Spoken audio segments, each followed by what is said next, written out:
আসসালামু আলাইকুম, তোমরা সবাই কেমন আছো? তো আজকে তোমাদের একটা ওয়েবসাইটের সাথে পরিচয় করিয়ে দিব, যে ওয়েবসাইটের মাধ্যমে তোমরা খুব সহজেই তোমাদের জিপিএ ক্যালকুলেশন করতে পারবা। ঠিক আছে?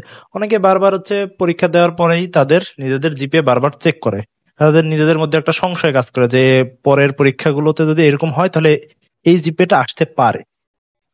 তো আমরা একটা ওয়েবসাইট দেখি, তো তোমরা যখন গুগলে যায় যদি এইচএসসি জিপিএ ক্যালকুলেটর লিখে সার্চ দাও, তাহলে এইচএসসি রেজাল্ট 24 নামে একটা ওয়েবসাইট আসবে।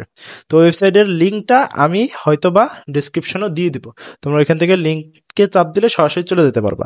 তো সেই ওয়েবসাইটে যাওয়ার পরে যে যেই বিভাগের সায়েন্স, বিজনেস, হিউম্যানিটিস সেই বিভাগ সিলেক্ট করে তারপরে দেখো সায়েন্সের বাংলায় ডান পাশে কি লেখা আছে, সিলেক্ট গ্রেড, মানে তোমার যেই গ্রেড পাবা বলে মনে হয়, যদি তুমি বাংলায় এ প্লাস পাও তাহলে এ প্লাস সিলেক্ট করবা। তোমার যদি মনে হয় এ প্লাস পাবা তাহলে এ প্লাস সিলেক্ট করবা। যে ইংরেজিতে যেটা মনে হবে সেটা সিলেক্ট করবা, মনে করো এ।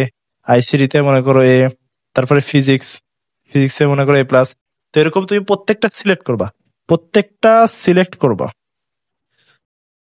তারপরে এখানে দেখো এগ্রিকালচার, তুমি বলতে পারো আমার তো এগ্রিকালচার নাই, তাহলে সেক্ষেত্রে এখানে দেখো এগ্রিকালচারের এখানে টিক চিহ্নের এখানে চাপ দিলে তুমি বায়োলজি বা ম্যাথ সিলেক্ট করতে পারবা। এই সব কটা সিলেক্ট করে গ্রেড সিলেক্ট করার পরে তুমি যখন ক্যালকুলেট জিপিএ তে চাপ দিবা, তখনই তোমার এখানে কত জিপিএ আসতে পারে সেটা দেখাই দেবে। একদম সোজা, মাত্র এক ক্লিকের মাধ্যমে তুমি এটা বের করে ফেলতে পারবে। এটা কিন্তু একেবারেই সোজা একটা টেকনিক। ঠিক আছে? তো আশা করি তোমাদের জিপিএ ক্যালকুলেশন নিয়ে আর কোনো অভিযোগ থাকবে না, এবং এটার জন্য আর কোনো ভিডিও দেখা লাগবে না।